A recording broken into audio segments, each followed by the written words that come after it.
When the Langston family vanishes without a trace on a desolate highway, leaving behind nothing but a shattered past and a lone cassette tape, most people assume the mystery has been buried forever. Nathan, however, haunted by a childhood he can't escape, is on the brink of exposing a conspiracy that was concealed in every shadowed corner of his memory. Before we dive into this chilling story of unresolved disappearances and hidden agendas, let us know where you're watching from. And if you believe that no secret can truly stay buried forever, like this video and subscribe for more. Nathan woke up in a cold sweat on his threadbare couch, heart pounding in his chest as he fought to steady his breathing. The crackling hum of the TV he had left on low volume in the corner of his studio apartment felt too loud, each burst of static making him flinch. He could still see the hazy remnants of the nightmare he was trying to escape. A long stretch of empty highway under a blazing summer sun, the swirling dust around him, and the silhouettes of faceless figures on the roadside. In these recurring dreams, he was always a child, barefoot, holding a teddy bear that felt strangely wet to the touch. He never saw the end of it before waking up, but the echo of distant screams or frantic whispers lingered in his mind. He rubbed his eyes and pushed himself upright, ignoring the ache in his lower back from yet another night of restless sleep on the couch. The dream never changed, and it never offered resolution. Every night, the road, the heat, the dust, the stuffed bear in his small hands, like a loop that refused to break. 22 years had passed since the Langston family disappeared without a trace, since he was found battered and alone on the shoulder of Highway 47 with no memory of how he got there, or why his parents and sister were gone. Authorities searched for weeks back then. The media crowded around him for a sensational story. Lost boy of Highway 47. Yet they discovered nothing. No car, no bodies, only a bruised, half-conscious 6-year-old child clutching a bear and mumbling fragments of a nursery rhyme. He remembered little else. Eventually, the cameras stopped flashing, and the world moved on to the next headline. Nathan, however, never quite moved on. That morning, he tried to ground himself by focusing on the small details of his cramped apartment. He let his gaze settle on the half-empty mug of coffee from his shift the previous night, a ring of dried liquid on the coffee table around its base. His uniform jacket lay slung over a rickety wooden chair, the ID badge reading security officer, glinting faintly in the lamplight. Each detail felt real, tangible, and more reliable than the looping nightmares that visited him in sleep. He got up slowly, every muscle stiff, and made his way to the kitchenette to run tap water over his face. He lived alone. He had tried relationships, short-lived attempts to push away the unresolved void inside him, but it never lasted. How could he explain the hidden ache he carried, or the sense of guilt that clung to him, that he alone survived when no one else did? No answers, no closure, just the recurring dream and the old case files he sometimes skimmed in the dark. He was haunted, and he suspected that the questions would only stop when he found out the truth about what really happened on that road. He was still wiping water from his face with the back of his hand when he noticed the small package on his kitchen table. The night before, he had found it wedged halfway under his front door when he came home after his shift. No return address, no note. He had been so exhausted that he simply tossed it on the table and collapsed on the couch. Now, with the remnants of his nightmare still buzzing through his veins, he stared at the box. Something about it made his heart pick up speed. It was about the size of a hardcover book, wrapped in plain brown paper, sealed with no visible postmark or stamps. He reached for it with trembling fingers, guided by a mixture of apprehension and curiosity. With a quick tear of the paper, he opened the box. Inside was an old cassette tape, the kind he remembered from childhood road trips with his family, an obsolete relic in an age of streaming and digital audio. A single slip of paper was tucked beneath it. He read the words, scrawled in a handwriting that triggered a jolt of memory. "Play me, Dad." Nathan's breath caught, and he felt a tremor ripple through his hands. He dropped into the nearest chair, his legs suddenly weak. "Dad," he whispered. Charles Langston had vanished off the face of the earth over 2 decades ago. Nathan's last memories of him were patchy at best. A laugh, a strong arm lifting him onto broad shoulders, a sense of comfort. Now, seeing that familiar cursive brought a sharp pain, as though the years compressed into a single moment. He blinked hard, his throat constricting at the thought that his father had somehow found a way to speak to him across time. Was this a cruel prank? Or a real clue? His old tape player was in a storage box under his bed, an artifact from a short-lived attempt to digitize a handful of old cassettes that belonged to his foster family. He dug it out, found some half-corroded batteries, prayed they would still work, and popped the cassette in. Then, with a shaky breath, he pressed play. A hiss of static emerged from the small speaker, followed by silence. For a moment he thought the tape was blank. Then, a voice. A man's voice, calm but laced with a quiet urgency. So distant it sounded like a plea from a dream. If you're hearing this, something went wrong. They're watching us. I couldn't protect them. But you made it. Don't let them bury us. Nathan's eyes widened. The voice was unmistakably his father's. Older than the last memory he had, as if recorded shortly before they vanished. Nathan's mouth went dry. His mind raced with unanswerable questions. Who was watching them? Who had prevented his father from protecting the family? The tape ended almost as quickly as it had begun. Nathan couldn't breathe. He stared at the cassette, hoping more words would pour out if he kept it running. But there was only the soft click of the player as it automatically stopped. He rewound it, played it again, listened with rapt attention, but heard no more than that single frantic message. The half-dozen times he replayed the tape did nothing to ease the pounding of his heart. He snatched a spiral notebook from the kitchen counter where he jotted down random notes and late-night sketches. Beneath a doodle of a night-shift security camera, he scrawled every word from the tape. They were the first new clue he'd had in years, maybe ever. If this was real, if it was genuinely from his father, it meant someone had deliberately kept certain truths hidden. For the first time in decades, Nathan felt something ignite inside him. A flicker of determination that had been buried by despair. Clutching his notebook, he walked to the single bookshelf he owned, scanning the mismatched binders that chronicled the Langston case as best he could reconstruct it. Articles, police summaries, photos of the stretch of Highway 47, witness statements. Nothing had ever added up. The official story declared it an unexplained disappearance, possibly an abduction or a tragic accident. But there were inconsistencies. A 911 call that had never been made public, a series of notes in the detective's margin about possible tampering with evidence, a rumored black car seen near the site. Now, the cassette's existence changed everything. It proved that his father had anticipated danger and tried to leave him a warning. An hour later, Nathan had showered, dressed in worn jeans and a dark hoodie, and was already locking his apartment door behind him.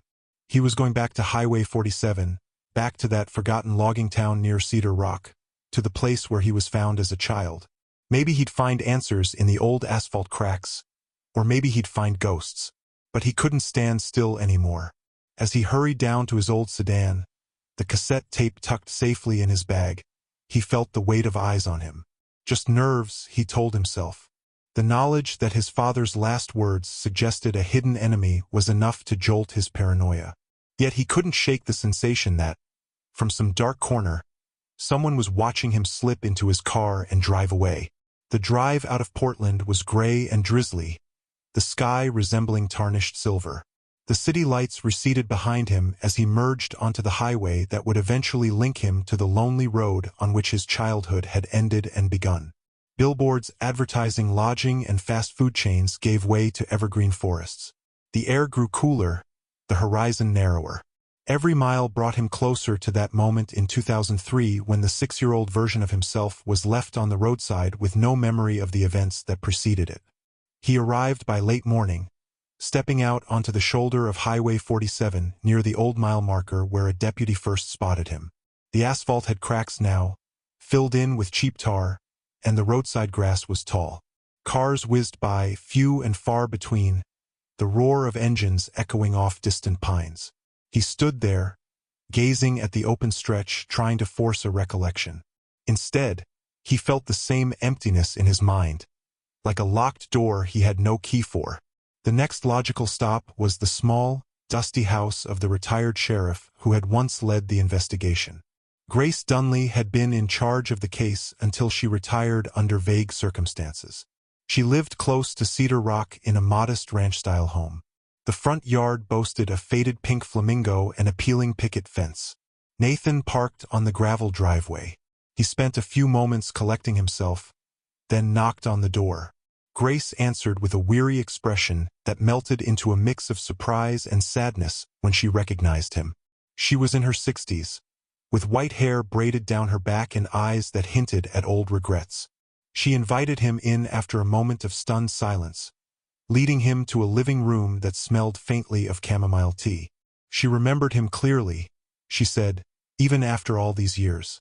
The boy who reappeared without explanation, the one case she could never crack. They sat on worn armchairs, the afternoon light falling through dusty curtains, illuminating her lined face. She spoke haltingly, recalling the night he was found. She admitted that the official reports had been tampered with, that pages from the investigation files had gone missing. She had tried to follow leads that pointed to something more sinister than a random disappearance, but every time she dug deeper, she was stonewalled by higher authorities or told to back off. When she mentioned that the original dispatcher had received a phone call from his mother minutes before they vanished, Nathan's stomach turned. That call was real, Grace said, her voice trembling with the memory. But the audio was sealed. I only heard it once. Your mom whispered 3 words. They found us. Then the line went dead. Nathan felt a visceral chill race down his spine. They found us, he repeated, the words echoing in his father's recorded warning. They're watching us. He realized he was gripping the arms of the chair so tightly his knuckles had gone white. Grace apologized for never finding the truth. She insisted the local authorities had been out of their depth. Something bigger had overshadowed them from the start. After an uncomfortable silence, she gave him a small slip of paper with an address for the old dispatcher's sister. The dispatcher himself had passed away years ago, but maybe his sister kept archives or personal notes. Nathan thanked her, feeling torn between gratitude and frustration that so many years had been wasted. On his way out, he noticed her glancing at his car nervously, as if expecting black sedans to roar into the driveway at any moment. Her final words followed him out the door. Be careful, Nathan. Some things are better left alone. But Nathan knew he couldn't stop. He drove away with that address in hand, forging deeper into the remnants of a past no one else wanted to confront. Before heading to speak with the dispatcher's sister, he decided to stop at a gas station near the scene of his family's disappearance. A place that, according to old records, might have captured them on a security camera shortly before everything went dark. The building was still there but had changed owners multiple times since 2003. Its peeling paint and half-broken sign offered a weary welcome. Inside, an elderly clerk sat behind the counter, reading a magazine. A rack of potato chips and prepackaged pastries stood near the entrance, the overhead lights buzzing faintly. Nathan introduced himself, explaining in carefully measured words that he was trying to piece together old events from 2003. He asked if the station had changed at all. The clerk shrugged. Been here a while, he said. But my nephew runs an antique shop in town. He got hold of a pile of old tapes from here, security footage from the 90s and early 2000s. Was gonna toss them, but he's a pack rat. You might find something if you're lucky. That mention of tapes quickened Nathan's pulse. If the station's cameras had been running on June 9, 2003, the day the Langstons vanished, maybe they captured something the investigation missed. He asked the clerk for the nephew's contact information. Within half an hour, Nathan was climbing a narrow, creaking staircase to the shop's attic. The nephew, a wiry, bespectacled man in his 40s, flicked on a single dusty light bulb and led Nathan toward a teetering stack of old vase tapes in cardboard boxes. Most were unlabeled or scrawled with random dates. After rummaging through them, Nathan discovered one scuffed cassette labeled June 9, 2003, Pump Cam. He felt a jolt of electric shock through his system. This could be it, a glimpse into that final day. Hunched over a dusty TV set, the nephew popped the tape in, fiddling with the tracking to get rid of the worst of the static. The footage was grainy and occasionally flickered with white lines. Nathan watched in tense silence. Minutes passed, showing the gas pumps, the shadow of passing clouds, the occasional truck pulling in. Then, out of nowhere, a car that looked a lot like his parents' silver station wagon rolled into view. He saw a glimpse of his father stepping out, looking over his shoulder as if anxious. His mother exited next, her arm protective around Nathan's older sister, Elise, who was 14 at the time. Nathan felt tears prick his eyes, seeing their moving images for the first time since childhood. On screen, his mother kept glancing toward the back of the station, where a black Lincoln sat idle by the dumpster. A tall, thin man in a trench coat stood beside the car, seemingly not pumping gas, just watching. Nathan's hands shook as he watched his father begin fueling up, occasionally turning to stare back at the man. Then, in a jarring instant, the camera's angle caught Elise turning her head. She looked straight at the lens, straight at him across the decades, and mouthed a single word. He rewound the tape, leaning in, heart hammering. She mouthed it again. Run! A new wave of emotion battered him. Even then, she had sensed danger, had tried to warn someone, or maybe herself in a moment of panic. He could almost feel her urgency, like an echo through time. He left the attic with the tape in hand, paying the nephew far more than it was worth.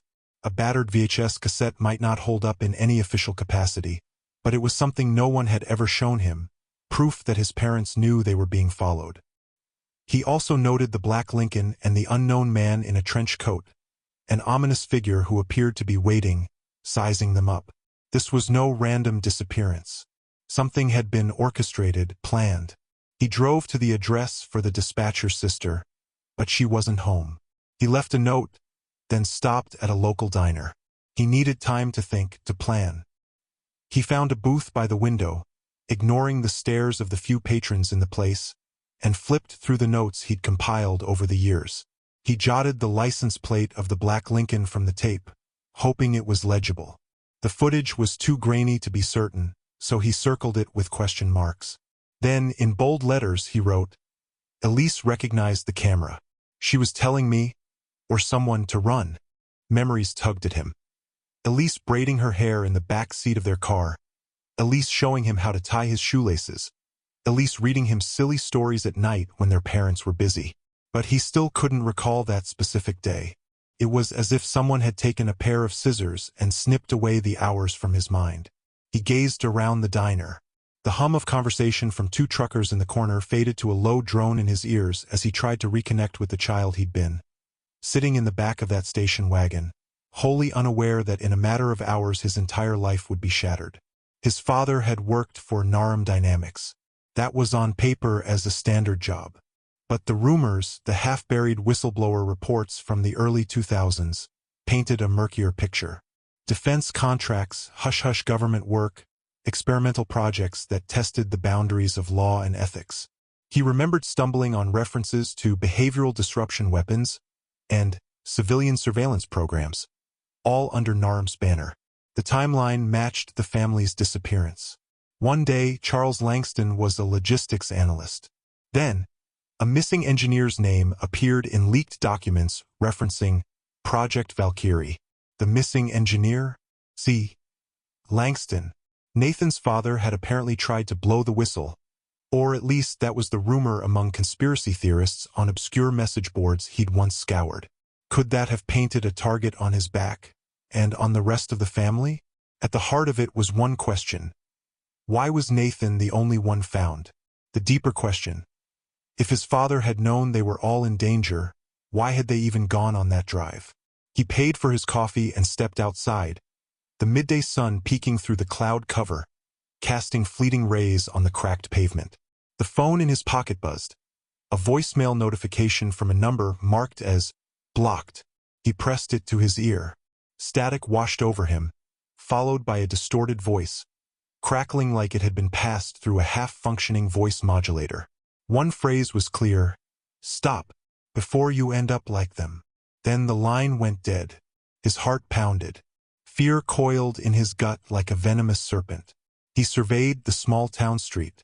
Nothing seemed out of the ordinary, just a few parked cars and a slow-moving pickup truck rattling by. Yet he couldn't shake the sense that he was being watched, that any face in the passing vehicles might be the same shadowy watchers who threatened him all those years ago. He jumped into his sedan and pulled out onto the road, wanting to put distance between himself and that diner, half expecting a black Lincoln to appear in his rearview mirror. By late afternoon, he found himself parked outside the modest home of Valerie Park, an investigative journalist he'd tracked down through old articles referencing NARM dynamics. She'd written about rumored black projects, shady government ties, and suspicious vanishings that never made mainstream headlines.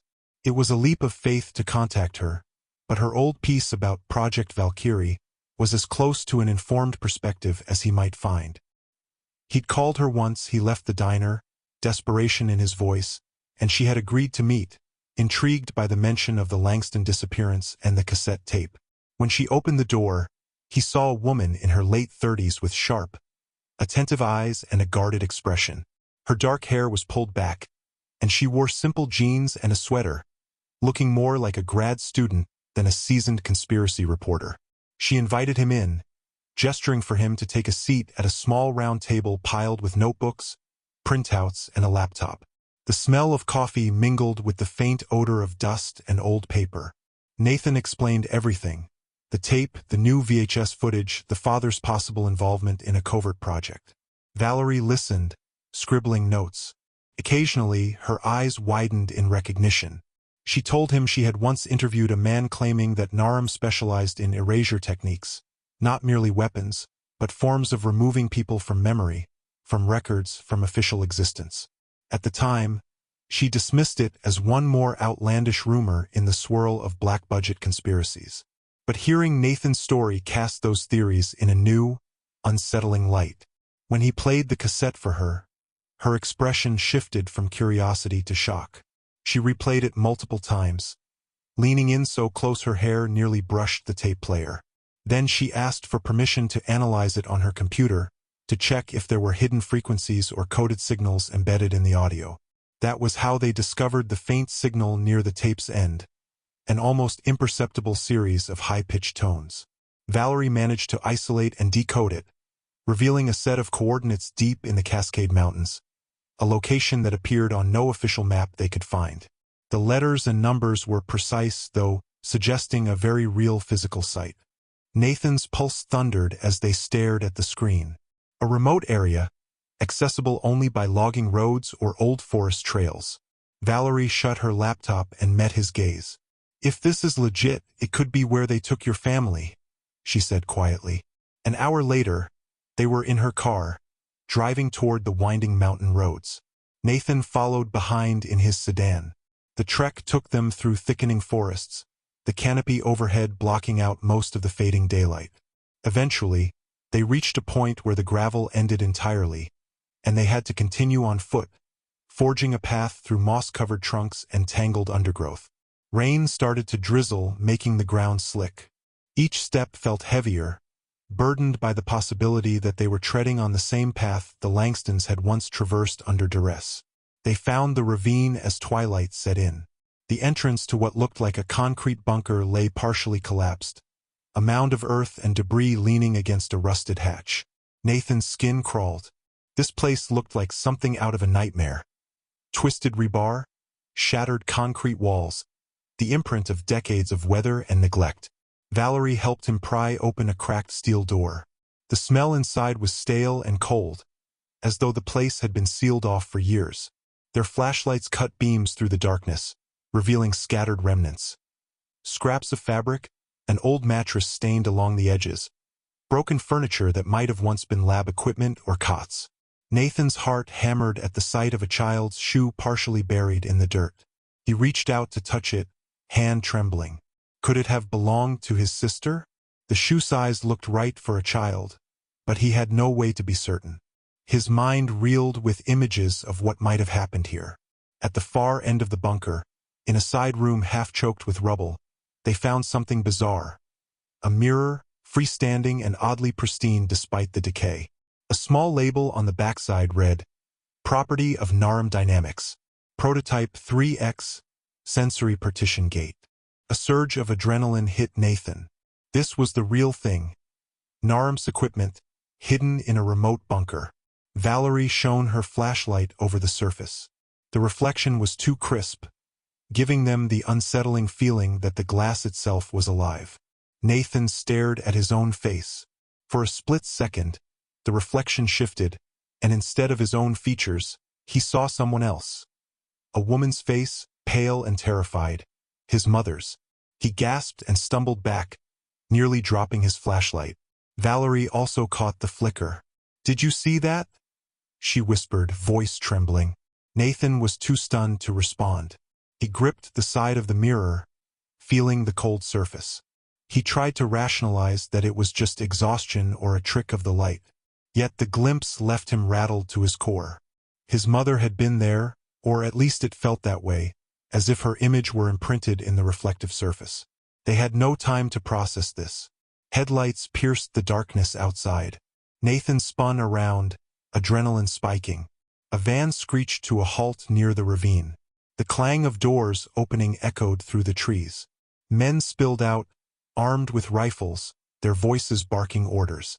Valerie's eyes met his, wide with fear, and they immediately switched off their flashlights. Heart pounding, they scrambled toward the bunker door. One of the men shouted, "He's seen too much!" The next second, muzzle flashes lit the night, bullets ricocheting off concrete. Nathan and Valerie ducked, weaving through the underbrush as they fled into the dense forest. Rain pelted their faces, and the night swallowed them in darkness as they dashed for their lives. Branches clawed at their clothes. Muddy ground threatened to send them tumbling. All the while, the men pursued, beams of flashlights sweeping the gloom. Valerie gritted her teeth against a sharp pain in her shoulder. She'd been grazed by a bullet. They managed to throw off their pursuers by climbing through thick briars, eventually losing the men in a steep, rocky section of the forest. Panting, drenched, and terrified, they stumbled onto a small dirt road. By some miracle, they found an old logging trail that circled back to their parked cars. They sped off into the blackness, hearts still hammering, certain that the men would come for them again. They didn't make it far before checking into a rundown motel in Ellensburg, an hour's drive away. They used cash. Valerie's shoulder needed cleaning and bandaging. In a cheap, dimly lit room with flickering fluorescent lights, Nathan helped her staunch the bleeding while she hissed in pain. Fear still rolled in waves through his body, but beneath it all, a resolve was building. Whatever they had just discovered in that bunker, whatever that mirror was, someone was willing to kill to keep it hidden. When Valerie could speak steadily, she squeezed his hand and said, "Maybe you survived back then because you were too young to remember. They tried to erase you, or your memory, but something failed. They could be trying again." The thought sickened him. He wondered if Elise had endured something similar, or if she'd had to survive in captivity while they tested these so-called erasure methods. He felt a buzzing in his chest, a swirling mix of fury and dread. They decided to take turns sleeping, though neither rested much. At dawn, the motel phone rang at the front desk. The clerk knocked on their door, handing them a small padded envelope that had arrived with no return address. Nathan nearly dropped it when he recognized the scrawled handwriting on the label, another piece of the puzzle delivered straight to them in the middle of nowhere. Inside was a VHS tape labeled, "Langston Family, Archive 12A. Valerie rummaged through the motel's meager supplies, eventually finding a battered VCR in a storage closet. Hooking it up to the motel's old TV, they pressed play. Grainy footage flickered on screen, time-stamped 1 week after the official disappearance date. It showed a small, concrete holding cell. A pale teenage girl paced back and forth, wearing what looked like hospital scrubs. The camera angle shifted, revealing her face, Elise. Nathan felt his stomach drop at the sight of her alive in that bleak room, lips moving over and over. He turned up the volume, but there was no audio track. He watched carefully, trying to read her lips. Over and over, she mouthed the same phrase. "Find the mirror. Tell Nathan. I'm still here." Valerie covered her mouth. Nathan felt tears trailing down his cheeks. Elise had been alive a week after the rest of the family vanished. Maybe longer. "I'm still here," she had repeated, like a mantra against madness, clinging to the hope that her little brother was out there, that he could save her. Guilt pressed on his chest. Why had he survived? Why had he forgotten so much? They decided they couldn't sit on these discoveries any longer. Valerie began a secure upload of all the evidence they had, copies of the VHS footage, digitized excerpts of the cassette, the revelations from the bunker, to multiple news outlets and trusted contacts. Insurance in case they were taken out next. But the story wasn't ready yet. They needed proof of living survivors or direct ties to Narum to force the authorities' hands. Nathan reached out to someone Valerie trusted. Mason, a former FBI agent who had left the bureau after repeated clashes with superiors over cases that veered too close to protected power structures. When Valerie called him, she kept it brief and cryptic. Mason agreed to help, though Nathan could sense the caution in his voice over the phone. They arranged to meet at a diner on the outskirts of Ellensburg, where Nathan and Valerie laid out everything they had found. The tapes, the bunker, the presence of armed men, the references to Project Valkyrie. Mason's grim expression told Nathan he believed them. He'd seen too many government cover-ups not to. The next day, they secured ground-penetrating radar equipment from an off-the-book source and headed back toward the same region near the Cascade Mountains, determined to explore that bunker thoroughly. This time they were armed. Mason had brought a legally owned handgun, plus a rifle in a discreet case. The drive to the overgrown path was filled with tense conversation. Once they arrived at the ravine, they moved stealthily, scanning the area for any sign of watchers. Where the collapsed hatch stood, they used the radar device on the surrounding terrain. Sure enough, beneath layers of earth was a sublevel that wasn't visible before. They found what appeared to be a sealed door, hidden by dirt and reinforced concrete. With considerable effort, Mason used a compact pry bar and a crowbar to break through the rusted lock mechanism. The door groaned open, unleashing a stale, pungent odor of decay and chemical residue. They crept inside, flashlights cutting across walls scarred by water damage and scorched in places as though there had been a fire. Beneath the debris, they found a corridor lined with rooms. Each contained evidence of medical or scientific equipment. 4 stands, monitors, old wires. On one table lay a dusty stack of files. Nathan brushed off the dirt to read the labels. Project Valkyrie, Phase 2, Subject Trials. Then he saw names, dozens of them. Each file corresponded to a missing person from different states, different years. He recognized some of the names from cold case boards he had glanced at in the past. The realization that these vanishings were not isolated accidents but part of a systematic program made him feel dizzy with horror. He flipped through the next folder, hands shaking. E. Langston, cognitive resistance level high. Another line, subject escaped protocol. Memory fracture incomplete. Full erasure failed. The words were like knives twisting in Nathan's chest. Elise had survived the initial attempt to wipe her memory, had resisted it somehow. They had tried to break her mind, just as they had presumably tried to break his. But he was let go, or maybe they thought they succeeded with him. A faint sound drifted through the corridor, a whimper or a cough. Mason signaled for them to be silent. They followed the noise, stepping around broken glass and tumbled filing cabinets. It led them to a room near the end of the hallway, where a single flickering overhead light revealed a figure curled against the wall. Nathan could hardly breathe when he saw the face. Elise, gaunt, trembling, dressed in ragged, ill-fitting clothes that looked like they came from someone else. At the sight of him, her eyes widened. She whispered in a cracked voice, "Nathan?" As though she couldn't believe it was real. He rushed to her side, tears burning his eyes. She was alive, but pale and malnourished, her skin bruised and her hair matted. She flinched at first, but when he pulled her into his arms, she clung to him, sobbing. "You came," she managed, voice shaking. "I didn't think anyone would." He felt her anguish in every word, and guilt slammed into him that he'd lived in relative normalcy while she had endured this horror. Valerie examined the room, checking if anyone else was there. Meanwhile, Mason scouted ahead and found footprints. Someone had been moving through here recently.